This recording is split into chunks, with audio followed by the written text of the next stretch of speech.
ಮರೆಯಲಾಗದ ಮಹಾಭಾರತ. ನಿರೂಪಣೆ doctor S ರೇಖಾರೆಡ್ಡಿ. ಹಿಂದಿನ ಸಂಚಿಕೆಯಲ್ಲಿ ರಾಜಸೂಯ ಯಾಗದಲ್ಲಿ ನಡೆದ ಶಿಶುಪಾಲನ ವಧೆಯ ಬಗ್ಗೆ ಕೇಳಿದೆವು.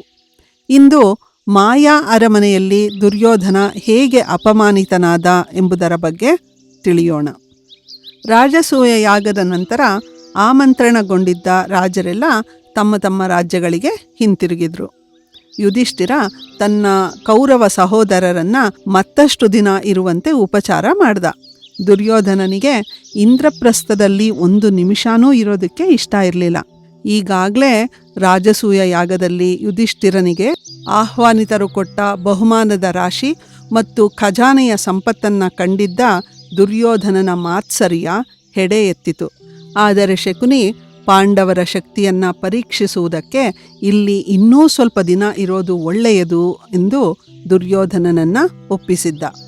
ದುರ್ಯೋಧನ ರಾಜಬೀದಿಗಳಲ್ಲಿ ಮಾರುಕಟ್ಟೆಗಳಲ್ಲಿ ಓಡಾಡುತ್ತಾ ಇಂದ್ರಪ್ರಸ್ಥದ ವೈಭವವನ್ನು, ಅಲ್ಲಿನ ಪ್ರಜೆಗಳ ಐಶ್ವರ್ಯವನ್ನು ಕಂಡು ಮತ್ತಷ್ಟು ಕುದ್ದು ಹೋದ.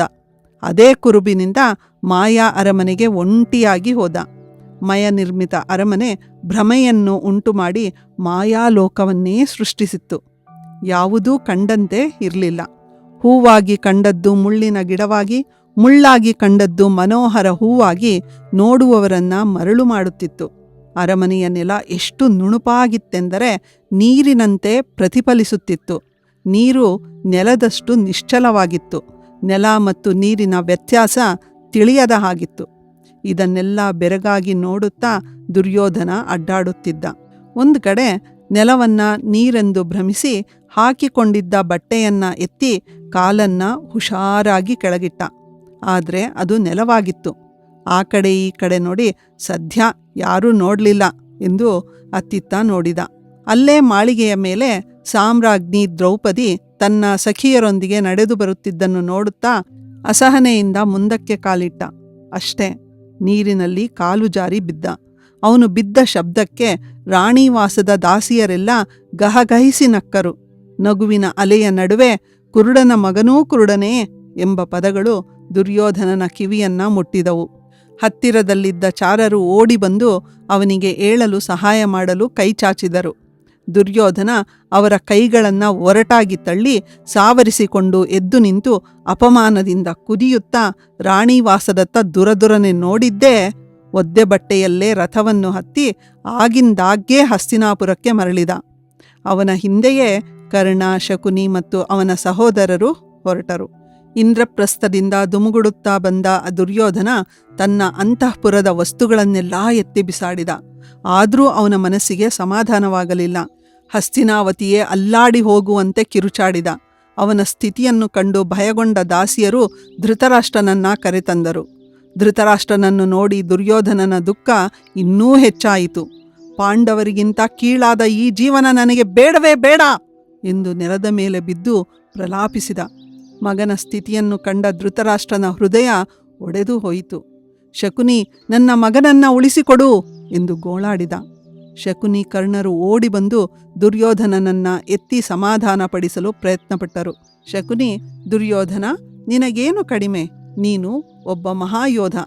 ನಿನ್ನೊಂದಿಗೆ ಪರಾಕ್ರಮಿಗಳಾದ ಭೀಷ್ಮ, ದ್ರೋಣರಿದ್ದಾರೆ. ಅರ್ಜುನನನ್ನು ಮೀರಿಸುವ ಬಿಲ್ಲುಗಾರ ಕರ್ಣನಿದ್ದಾನೆ. ಎಲ್ಲಕ್ಕಿಂತ ಮಿಗಿಲಾಗಿ ನಾನಿದ್ದೇನೆ. ಯಾಕೆ ಇಷ್ಟು ಹತಾಶೆ ಎಂದು ಸಮಾಧಾನಪಡಿಸಲು ನೋಡಿದ. ದುರ್ಯೋಧನ ಎಗರಿ ನಿಂತು, ಹಾಗಾದ್ರೆ ಈಗ್ಲೇ ಇಂದ್ರಪ್ರಸ್ಥದ ಮೇಲೆ ದಂಡೆತ್ತಿ ಹೋಗೋಣ. ಅಪ್ಪ, ಭೀಷ್ಮ, ದ್ರೋಣರಿಗೆ ಆಜ್ಞೆಯನ್ನ ಕೊಡು. ಆ ಪಾಂಡವರನ್ನ ಕೊಂದು ಅವರ ಎಲ್ಲಾ ಧನಕನಕವನ್ನ ಸೂರೆ ಮಾಡಿ ಹಸ್ತಿನಾವತಿಗೆ ತರೋದಕ್ಕೆ ಹೇಳು ಎಂದು ಗುಡುಗಿದ. ಆ ಪಾಂಚಾಲಿಯನ್ನು ನನ್ನ ಅರಮನೆಯ ದಾಸಿಯನ್ನಾಗಿ ಮಾಡು ಎಂದು ಆರ್ಭಟಿಸಿದ. ಶಕುನಿ, ದುರ್ಯೋಧನ, ತಾಳ್ಮೆ. ಎಲ್ಲದಕ್ಕೂ ಸಮಯ ಕೂಡಿ ಬರಬೇಕು. ಪಾಂಡವರು ಮೊದಲಿನ ಹಾಗೆ ಅಶಕ್ತರಲ್ಲ. ಅವರು ಈಗ ಅನೇಕ ಶಸ್ತ್ರಗಳನ್ನು ಹೊಂದಿದ್ದಾರೆ. ಅಲ್ಲದೆ ಅವರಿಗೆ ಜನಬಲ, ದೈವಬಲ, ಮುಖ್ಯವಾಗಿ ದ್ವಾರಕೆಯ ಕೃಷ್ಣನ ಬಲ ಕೂಡ ಇದೆ. ಜೊತೆಗೆ ನಮ್ಮವರೇ ಆದ ಭೀಷ್ಮ ಮತ್ತು ದ್ರೋಣರು ಅವರ ವಿರುದ್ಧ ಎಂದೂ ಶಸ್ತ್ರವನ್ನು ಎತ್ತುವುದಿಲ್ಲ. ಅಂದರೆ ಪಾಂಡವರನ್ನು ನಾವು ಏನೂ ಮಾಡುವುದಕ್ಕೆ ಆಗುವುದಿಲ್ಲವೇ? ಹಾಗಾದರೆ ನನಗೆ ಈ ಕಳಪೆಯ ಜೀವನ ಬೇಡ ಶಕುನಿ ಮಾಮ ಎಂದು ಉದ್ಗರಿಸಿದ. ನಾನೆಲ್ಲಿ ಹಾಗಂದೆ ದುರ್ಯೋಧನ? ಪಾಂಡವರನ್ನ ನೇರವಾದ ಯುದ್ಧದಲ್ಲಿ ಸೋಲಿಸಲು ಆಗುವುದಿಲ್ಲ ಅಂದೆ ಅಷ್ಟೆ. ಆದರೆ ಅವರನ್ನು ಸೋಲಿಸಿ ಅವರ ಐಶ್ವರ್ಯವನ್ನ ಅವರಿಂದ ಕಿತ್ತುಕೊಂಡು ಅವರನ್ನ ನಿರ್ಗತಿಕರನ್ನಾಗಿ ಮಾಡುವ ಉಪಾಯ ನನ್ನಲ್ಲಿದೆ ಎಂದ. ತಂದೆ ಮಕ್ಕಳಿಬ್ಬರೂ ಆಸೆಯಿಂದ ಏನದು ಎಂದರು ಒಟ್ಟಿಗೆ. ಶಕುನಿ, ಯುಧಿಷ್ಠಿರನನ್ನ ಪಗಡೆ ಆಟಕ್ಕೆ ಕರೆಯೋಣ. ಅವನ ಐಶ್ವರ್ಯ ರಾಜ್ಯಗಳನ್ನು ಪಣವಾಗಿ ಇಡುವಂತೆ ಕೇಳೋಣ. ಅವನಿಗೆ ಪಗಡೆ ಆಟ ತುಂಬಾ ಇಷ್ಟ, ಆದರೆ ಆಡೋದಿಕ್ಕೆ ಬರೋದಿಲ್ಲ. ನಿನ್ನ ಬದಲು ನಾನು ಆಟವನ್ನು ಆಡುತ್ತೇನೆ. ತನ್ನ ಧ್ವನಿಯನ್ನು ಸಣ್ಣದು ಮಾಡಿ, ನನ್ನ ಮಾಯಾ ಪಗಡೆಗಳು ನಾನು ಹೇಳಿದ ಗರವನ್ನೇ ಹಾಕುತ್ತವೆ. ಇದರಿಂದ ಯುಧಿಷ್ಠಿರನನ್ನ ಸುಲಭವಾಗಿ ಸೋಲಿಸಿ ಅವನ ರಾಜ್ಯವನ್ನ ಕಿತ್ತುಕೊಳ್ಳಬಹುದು ಎಂದು ಪಿಸುಗುಟ್ಟಿದ. ದುರ್ಯೋಧನ ಇದಕ್ಕೆ ತಕ್ಷಣ ಒಪ್ಪಿಕೊಂಡ. ಧೃತರಾಷ್ಟ್ರ, ಇದಕ್ಕೆ ಭೀಷ್ಮ ಖಂಡಿತ ಒಪ್ಪೋದಿಲ್ಲ ಎಂದ. ಶಕುನಿ, ಧರ್ಮರಾಜ ಒಪ್ಪಿಕೊಂಡ್ರೆ ಭೀಷ್ಮನಿಗೆ ಏನೂ ಹೇಳಲು ಆಗುವುದಿಲ್ಲ. ಆದ್ರಿಂದ ಧರ್ಮರಾಜನನ್ನ ಒಳ್ಳೆ ಮಾತುಗಳಿಂದ ಜೂಜಿಗೆ ಒಪ್ಪಿಸಬೇಕು ಅಂದ. ಪಾಂಡವರನ್ನ ಸುಮ್ಮನೆ ಜೂಜಿಗೆ ಬನ್ನಿ ಅಂದ್ರೆ ಬರ್ದೇ ಹೋಗಬಹುದು. ಅದಕ್ಕೆ ಒಂದು ಭವನವನ್ನ ಕಟ್ಟಿಸೋಣ. ಅದು ಪಾಂಡವರ ಮಾಯಾ ರಾಜಸಭೆಯನ್ನೂ ಮೀರಿಸುವಂತೆ ಇರಬೇಕು. ಅದರ ಉದ್ಘಾಟನೆಗಾಗಿ ಪಗಡೆಯ ಆಟವನ್ನ ಏರ್ಪಡಿಸಿ ಮೈತ್ರಿ ಆಟ ಅಂತ ಅವರನ್ನ ಆಹ್ವಾನಿಸೋಣ. ಧರ್ಮರಾಜ ವಿದುರ ಹೇಳಿದ್ರೆ ಒಪ್ಕೊಳ್ತಾನೆ. ಅವನನ್ನೇ ಇಂದ್ರಪ್ರಸ್ಥಕ್ಕೆ ಕಳಿಸೋಣ ಅಂತ ಶಕುನಿ ತನ್ನ ಪಥಕವನ್ನ ವಿವರಿಸಿದ. ಪಗಡೆಯ ಆಟದ ಜೂಜಿಗಾಗಿ ಒಂದು ಸಭಾಮಂಟಪವನ್ನ ನಿರ್ಮಿಸಲಾಯಿತು. ಧೃತರಾಷ್ಟ್ರ ಆ ಸಭಾಮಂಟಪದ ಉದ್ಘಾಟನೆಗೆ ಕೃಷ್ಣ ಪಕ್ಷದ ಚತುರ್ದಶಿಯಂದು ಮುಹೂರ್ತವನ್ನ ಗೊತ್ತು ಮಾಡಿ ಅದರ ಉದ್ಘಾಟನೆಗೆ ಯುಧಿಷ್ಠಿರ ಮತ್ತು ಅವನ ತಮ್ಮಂದಿರನ್ನ ಆಹ್ವಾನಿಸಲು ವಿದುರನನ್ನ ಇಂದ್ರಪ್ರಸ್ಥಕ್ಕೆ ಕಳುಹಿಸಿದ. ಹಾಗೆ ಸಭಾಭವನದಲ್ಲಿ ಒಂದು ಸ್ನೇಹಪರ ಪಗಡೆಯಾಟದ ವ್ಯವಸ್ಥೆಯ ಬಗ್ಗೆಯೂ ಪಾಂಡವರಿಗೆ ತಿಳಿಸಲು ಧೃತರಾಷ್ಟ್ರ ಹೇಳಿದ. ವಿದುರನಿಗೆ ಈ ದ್ಯೂತ ಭವನದ ನಿರ್ಮಾಣವೇ ಸಂದೇಹವನ್ನು ಉಂಟುಮಾಡಿತ್ತು. ಇದರಲ್ಲಿ ವಾರಣಾವತದಂತೆಯೇ ಏನೋ ಮಸಲತ್ತು ಇರುವುದು ಅವನ ಬುದ್ಧಿಗೆ ಅರಿಯುತ್ತಿತ್ತು. ಆದರೆ ರಾಜ ಧೃತರಾಷ್ಟ್ರನ ಮಾತನ್ನ ಮಂತ್ರಿಯಾದ ವಿದುರ ಮಾನ್ಯ ಮಾಡಲೇಬೇಕಿತ್ತು. ಆದ್ರಿಂದ ಮನಸ್ಸಿಲ್ಲದ ಮನಸ್ಸಿನಿಂದ ವಿದುರ ಇಂದ್ರಪ್ರಸ್ಥಕ್ಕೆ ಹೊರಟ.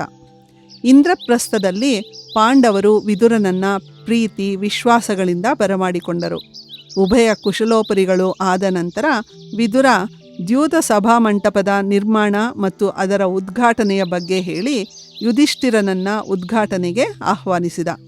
ಹಾಗೇ ಸೂಕ್ಷ್ಮವಾಗಿ ಪಗಡೆ ಆಟದ ಬಗ್ಗೆಯೂ ಹೇಳಿ, ಇದರಲ್ಲೇನೋ ಮೋಸವಿದೆ ಯುಧಿಷ್ಠಿರ, ಚಕ್ರವರ್ತಿಯಾದ ನೀನು ಎಲ್ಲ ಆಹ್ವಾನಗಳನ್ನು ಒಪ್ಪಿಕೊಳ್ಳಬೇಕೆಂದೇನೂ ಇಲ್ಲ, ಬರುವುದಿಲ್ಲ ಅಂತ ನಿರಾಕರಿಸಿಬಿಡು ಎಂದು ಹೇಳಿದ ಕಳಕಳಿಯಿಂದ. ಆದರೆ ಯುಧಿಷ್ಠಿರ, ಚಿಕ್ಕಪ್ಪ, ನಾನಾಗಿ ಜೂಜನ್ನ ಆಡೋದಿಲ್ಲ. ಆದರೆ ನಮಗೆ ತಂದೆಯ ಸ್ಥಾನದಲ್ಲಿ ಇರುವ ದೊಡ್ಡಪ್ಪ ಧೃತರಾಷ್ಟ್ರನ ಮಾತನ್ನ ನಾನು ಕಡೆಗಣಿಸಲು ಆಗುವುದಿಲ್ಲ. ಅದೂ ಅಲ್ಲದೆ ರಾಜನಾದವನು ಯುದ್ಧವನ್ನಾಗಲಿ ಜೂಜನ್ನಾಗಲಿ ತಿರಸ್ಕರಿಸುವುದು ಧರ್ಮವಲ್ಲ. ಆದ್ರಿಂದ ಮಹಾರಾಜ ಧೃತರಾಷ್ಟ್ರನ ಆಹ್ವಾನವನ್ನು ನಾನು ತಿರಸ್ಕರಿಸುವುದಕ್ಕೆ ಆಗುವುದಿಲ್ಲ. ದೇವರ ಇಚ್ಛೆಯಂತೆ ಆಗಲಿ, ನಾನು ನನ್ನ ತಮ್ಮಂದಿರೊಂದಿಗೆ ಹಸ್ತಿನಾವತಿಗೆ ಬರುತ್ತಿದ್ದೇನೆ ಎಂದು ಮಹಾರಾಜ ಧೃತರಾಷ್ಟ್ರನಿಗೆ ಹೇಳಿ ಎಂದು ಹೇಳಿದ. ವಿದುರ ದುಗುಡ ಮನಸ್ಸಿನಿಂದ ಹಸ್ತಿನಾವತಿಗೆ ಹೋಗಿ ಪಾಂಡವರು ಬರುವ ಸುದ್ದಿಯನ್ನ ದುರ್ಯೋಧನಾದಿಗಳಿಗೆ ತಿಳಿಸಿದ. ಯುಧಿಷ್ಠಿರನು ಒಪ್ಪಿಕೊಳ್ಳುವನೋ ಇಲ್ಲವೋ ಎಂದು ಸಂಶಯಿಸುತ್ತಿದ್ದ ಎಲ್ಲರೂ ಸಂಭ್ರಮಿಸಿ ಪಾಂಡವರ ವಿನಾಶದ ದಿನ ಹತ್ತಿರ ಬಂತು ಅಂತ ಸಂತೋಷದಿಂದ ಪಾಂಡವರ ಆಗಮನವನ್ನ ಎದುರು ನೋಡಿದ್ರು. ಮುಂದಿನ ಸಂಚಿಕೆಯಲ್ಲಿ ಮೋಸದ ಪಗಡೆ ಜೂಜನ್ನ, ನಂತರ ನಡೆದ ಅವಮಾನಕರ ಘಟನೆಗಳನ್ನು ಕೇಳೋಣ.